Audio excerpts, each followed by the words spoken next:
ते दरवर्षी संतांवरती एक आवृत्ती काढतात. यावर्षी महत्वाचं म्हणजे की नाभिक समाजाचे संत सेनाजी महाराज यांच्यावर आवृत्ती काढलेला आहे. म्हणून आज अमरावती तक्षशिला येथे एक संपादक असा कार्यक्रम पाहतच आहो की समतेचे महापूज्य संत सेना महाराज यांच्यावर हे आवृत्ती काढलेली आहे. याचे संपादक सचिन परब आहेत आणि पंजाबातील सेना महाराज यांच्यावर जे व्याख्यान करतात ते स्वामीराज महाराज भिसे हे पुण्यातले आहेत. तसेच कार्यक्रमाचे अध्यक्ष चंद्रकांतजी वानखडे आहेत. तर प्रमुख पाहुणे डॉक्टर कमलाकर पायस त्याचे आहेत. तर आपण पूर्ण हा आढावा, आतमध्ये कार्यक्रम चालू आहे, मी तुम्हाला दाखवतोच. आपण आतमध्ये जाऊ, पूर्ण कार्यक्रम कसा होते आणि खरोखर संतांची आवृत्ती कशी केल्या जाते, त्याच्यावर व्याख्यान कसं होते, हे सगळं मी तुम्हाला आतमध्ये दाखवतो. भिसे महाराजांशी बोलताना आपण पाहिलं की नाभिक समाजाची उन्नती प्रगती पंजाब येथे पाहण्यायोग्य आहे. तसेच महाराष्ट्रामध्ये सुद्धा मोठ्या प्रमाणात नाभिक समाज हा प्रगत होत आहे. वक्ते व रिंगण संपादक सचिनजी परब यांनी सांगितलं की यावर्षी 2025 मध्ये त्यांनी सेना महाराजांची विशेषांक 2री आवृत्ती काढली. नाभिक समाज हा ताकदीने प्रगत होत आहे असं सुद्धा त्यांनी सांगितलं. सावित्री आहे. तसेच संत परंपरेतील सर्व थोर संतांना आणि महामानवांना विनम्र अभिवादन करतो आणि आपल्या सर्वांचे संत सेनाजी महाराज यांच्या प्रतिमेला, कार्याला, विचाराला प्रणाम करतो आणि आदरणीय विचारधारी मार्ग हा संतांनी सांगितलेला, महामानवांनी त्यासाठी कार्य केला, परंतु आमच्या भोक्यात काम करणाऱ्या सलून कारागिरांपर्यंत त्याचं अजून बीज पोहोचलं नाही. हे त्या काम करायची गरज आहे. आणि काही मोजक्या आमच्या लोकांच्या समस्या काही खूप मोठ्या, म्हणजे गरजा काही खूप मोठ्या नाही, त्यांना 25,000 त्यांच्या हातामध्ये आहे, परंतु ती सुद्धा कुठे उपलब्धता नव्हती. या काही गोष्टीवर काम करावं लागते. म्हणून सहज इकडे काम करत असताना थोडं जातीच्याकडे वळलो आणि सर्वजणांनी त्या जी काही कल्पना आहे ते मान्यवरांनी, विविध डॉक्टर मंडळी, इंजिनियर मंडळी आणि साहेबांना अभिवादन करतो. या विचार मंचावर उपस्थित आमचे मार्गदर्शक, ज्यांचा मी फॅन आहे, तसे मगाशी पायस्थानांबरोबर बसलो होतो, थोड्या वेळासाठी बाहेर आलो. एक माणूस आला आणि मिठी मारली, परत एका मिठी मारली. तर मला सांगितलं की एका जन्मात करता येणार नाही, इतकं काम तुम्ही करून ठेवलंय. कोण आहे मिठी मारणारा माणूस? मी तर ओळखत पण नाही, पण मी त्या माणसाशी कितीदा तरी फोटो बोललेलो, आमच्या अध्यक्ष करत होते. तर तुम्हाला प्रश्न पडला असेल की कसं काय अंक काढता, म्हणजे आर्थिक दृष्ट्या तुम्ही अंक काढत असाल. तर म्हणजे पूर्वी आम्ही पुढच्या अंकात काय असेल याची घोषणा पण करायचो नाही, कारण पुढच्या वर्षी अंक निघेल की नाही याची खात्री नसायची. पण आता महाराष्ट्रभरातली जवळपास 500 जण आहेत की जी दरवर्षी 1,000 रुपये देतात. आणि मग सेना आपल्या पांडुरंगाने काय केलं, तर पांडुरंगाने सेना महाराजांचं रूप घेतलं आणि ते राजाची बादशाहाची काय पडणार त्याची दाढी करण्यासाठी आले. आणि मग त्यांनी दाढी केली आणि राजा खुश झाला. राजा त्या अशा गोष्टी आहेत, त्या तेलाच्या पाण्याच्या वाटीमध्ये त्याला पांडुरंग दिसला, देव दिसला, पण त्याला कळेल ना की काय आहे वगैरे. अशा गमती त्या कथेत आहेत. आणि मग ते तो गेला, खुश झाला एकदम. त्याला काहीतरी रोग होता शरीराचा, तो पण दूर गेला आणि एकदम असा चैतन्याने भरलेला होता, कारण पांडुरंगाने मालिश केलेलं होतं त्याचं. आणि मग तो त्यांनी स्वतःच्या त्याची सोन्याची काही नाणी होती ती सेना महाराजांच्या धोपटीमध्ये टाकली आणि सेनामध्ये तो देव होता तो तिकडून गेला. मग सेना महाराजांना नंतर लक्षात आलं की आपण गेलोच नाही, आज दाढी करायचा वेळ होता, चुकला आपला वेळ. सेना महाराजांची ही एकच कथा आपल्याला माहित होती आणि त्यांचे काही अभंग, मगाशी ज्यांनी आपण सुरुवात केली आम्ही वारीका करू ह्याच्यावर वारीका. आप नाही समाज के हो गया असाच प्रश्न आम्हाला तिथेही विचारलाय.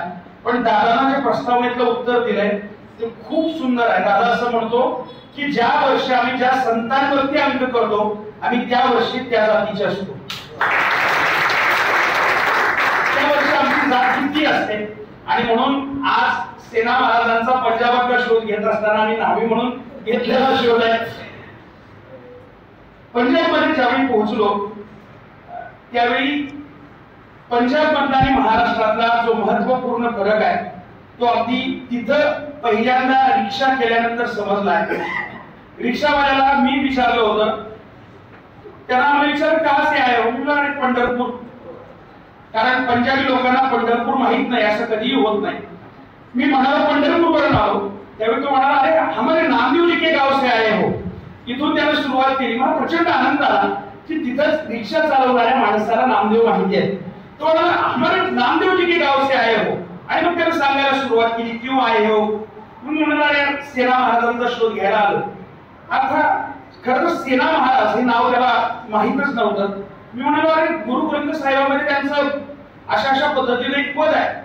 मग त्याने सांगायला सुरुवात केली की अरे कबीर आहेत, तिथं नामदेवजी आहेत, तिथं जोगा परमानंद आहेत वगैरे वगैरे वगैरे अशा वेगवेगळ्या जाती धर्माचे लोक आहेत. मग हे सांगत असताना त्यांना सांगितले की सेनजी का एक पद गुरु ग्रंथ साहेबांनी. मग आम्हाला कळालं की जर तुम्हाला पंजाबमध्ये सेना महाराजांना शोधायचं आहे तर तुम्हाला सेना म्हणून शोधून चालणार नाही तर सैन म्हणून शोधावं लागेल. आणि मग सैन महाराजांचा शोध पंजाबातला आमचा सुरू झाला. मी तुम्हाला सांगतो ज्यावेळी त्या रिक्षा चालकाने नामदेव हे नाव पहिल्यांदा आमच्या तोंडून ऐकलं त्यावेळी त्यांना पुढचे अनेक नामदेवांची गुरु ग्रंथ साहेबांमधली पदं आमच्या समोर म्हणून दाखवली होती. चंदू भाऊ मला प्रश्न पडतो की इथं रिक्षा चालवणाऱ्याला सोडा, एका सुशिक्षित माणसाला नामदेवांचे किती अभंग पाठ आहेत. तर त्यातले उत्तर शून्य असंच येतं. इतके आपण आपल्याच मुलांचा शोध घ्यायचं विसरलेलो आहोत. गुरु ग्रंथ साहेबांमधली पदं तिथल्या रिक्षा चालकालाही पाठ आहे की श्रद्धा असू द्या किंवा कुठलाही भाग असू द्या म्हणजे आपापलं काम करत. बरं या लोकांची एक मजेशीर मला हे दिसते म्हणजे हे डायरेक्ट पुंगा घेत नाही. म्हणजे वेदाच्या विरोधात बोलणार नाही. पण तुकाराम महाराज म्हणणार वेदाचा अर्थ आम्हाशीच ठावा हिऱ्यांनी व्हावा फार माता. म्हणजे आता याचा अर्थ असाही होतो की मी सांगेल तो वेदाचा अर्थ असाही एक होतो. दुसरं असं की वेदांच्या विरोधात न बोलता ते असं म्हणतात की नामवेद हा सर्वश्रेष्ठ वेद आहे. आता नामवेद म्हणजे काय की विठ्ठलाचं नाव घ्या हाच वेद सर्वश्रेष्ठ आहे. मंत्रतंत्रावर न बोलताना हे असं म्हणतात की नाम मंत्र इतका प्रभावी मंत्रच नाहीये. अशी जी कुशलतेने ती सगळी रचना केलेली. या कार्यक्रमाच्या निमित्तानं संत सेना महाराज आणि वारकरी पंथाची सामाजिक समरसतेच्या मध्ये असणारी भूमिका आपल्याला या ठिकाणी समजून घेता आली. आपल्यासोबत आस्था ग्रुपचे संस्थापक तसेच हे सर्वजण जे पाहत आहे संचालक आहेत. सर आजचा हा प्रोग्राम आयोजित केला जवळपास पाहिला आपण की सेना महाराजवर जास्त फोकस होता. पण नेमकं आणखी तुम्हाला यातून आणखी आपल्या समाज बांधवांना काय मेसेज द्यायचा आहे? या कार्यक्रमातून हा जो कार्यक्रम विशेषतः आयोजित केला होता हा जाणीव प्रतिष्ठान अमरावती यांनी केला होता. जाणीव प्रतिष्ठान मधली आणि या टीम मधली माणसं म्हणजे ही एक ध्येयवेळी माणसं आहेत. ती सर्वांसाठी काम करणारी प्रामाणिक अशी माणसं आहेत. त्यांनी आपल्याला या कार्यक्रमामध्ये सह आयोजक केलं हा त्यांचा एक मोठेपणा होता. म्हणून जाणीव प्रतिष्ठान आणि आस्था नागरी सहकारी पतसंस्था व आस्था एज्युकेशन अँड मल्टीपर्पज सोसायटी यांच्या संयुक्त विद्यमानं हा कार्यक्रम इथे घेण्यात आलेला आहे. या कार्यक्रमाचं वैशिष्ट्य असं आहे की रिंगण प्रकाशन रिंगण वार्षिकांक हा सचिन परब हे दरवर्षी एकेका संतांवर हे संपादित करीत असतात. त्यांची संपूर्ण माहिती शोध घेऊन ते संपादित करीत असतात. त्यांच्या यावर्षी त्यांनी संत सेना महाराजांवर एक शोध प्रबंध म्हणा किंवा शोध मोहीम राबवून आणि त्यांची संपूर्ण भारतातील माहिती गोळा करून त्यांनी ती एक रिंगण वार्षिकांकाद्वारे आपल्यापर्यंत पोहोचवली. आज या व्याख्यानातून एवढं आम्हा सर्वांना कळालं की संत सेना महाराज हे खरोखर राष्ट्रसंत होते. कारण संपूर्ण भारतभर त्यांना मानणारा जनसमुदाय आहे आणि पंजाबापासून जम्मू काश्मीर पासून तर कर्नाटकांपर्यंत सेना महाराजांचे मंदिर आहे. इकडे कलकत्त्यापासून तर इकडे आंध्र प्रदेशापर्यंत त्यांची मंदिर आहेत, तिथे मानणारा अंकुशजी मानकर आहेत आपल्यासोबत. तर अंकुशजी, मला सांगा की आपण पुऱ्या कार्यक्रमातून पाहिला की खूप चांगल्या चांगल्या गोष्टी महाराजांबद्दल सांगितल्या. आपण काय सांगता? संत सेना महाराज हे वारकरी संप्रदायाचे आहे आणि महाराष्ट्रापुरते मर्यादित आहे किंवा जास्तीत जास्त ते बांधवगड म्हणजे मध्य प्रदेशची संलग्निता इथपर्यंतची माहिती आतापर्यंत समाजाला होती.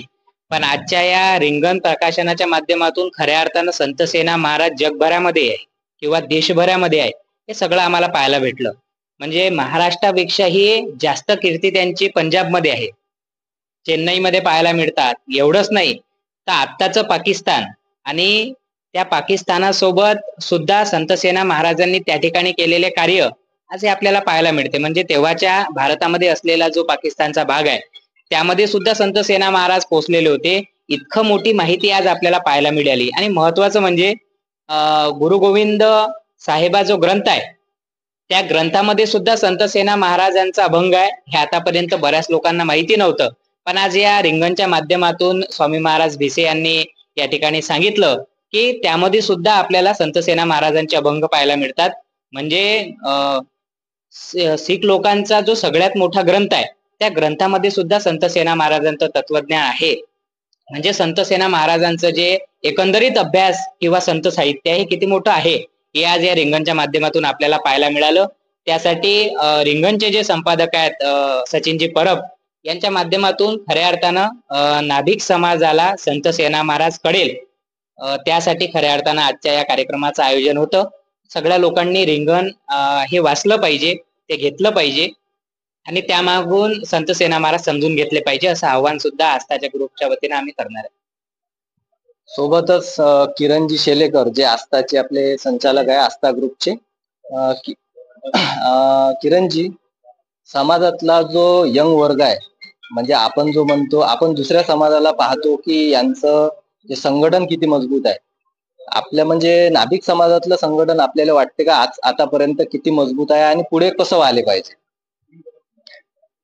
आज जो आपला यंग वर्ग आहे कदाचित वेगवेगळ्या याच्यामध्ये आज वेगवेगळ्या संघटनामध्ये विभागला असेल, त्यांनी सर्वांनी एका छत्रछायाखाली येऊन किंवा एका ग्रुप सोबत काम करून जो ग्रुप व्यापक प्रमाणात काम करत आहे आणि याची सर्वांना जाणीव आहे त्या ग्रुप सोबत काम करून त्यांनी सर्व व्यापक प्रमाणे आपला समाजाचा विकास कशा प्रकारे साधता येईल यावर फोकस करून सर्वांनी सोबत मिळून काम करायला पाहिजे.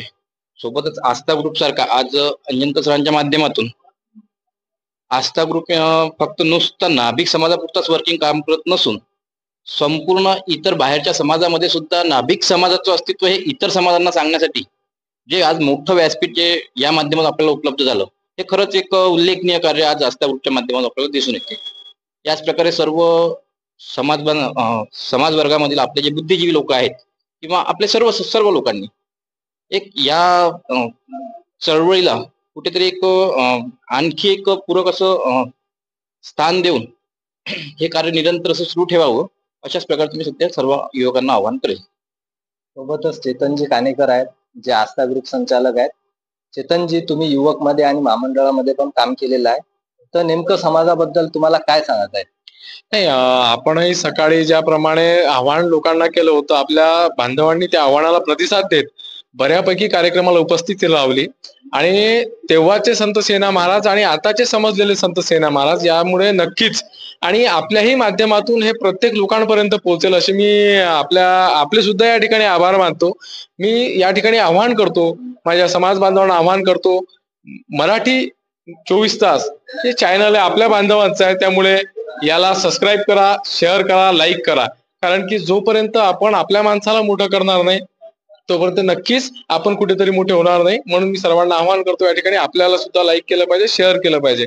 आणि हा जो कार्यक्रम झाला खरंच खूप छान झाला आणि या रिंगणच्या माध्यमातून सर्व समाज बांधवापर्यंत हे रिंगण हे पोहोचवू आणि अशी हे जास्त लोकांपर्यंत मान्यवर होते, त्यांचे भाषण पाहिले आपण, कारण की आपलं न्यूज चॅनल असल्यामुळे आपल्याला लाईव्ह नाही करतायत.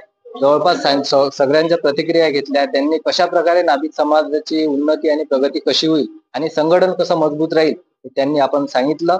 पाहत राहा मराठी 24 तास.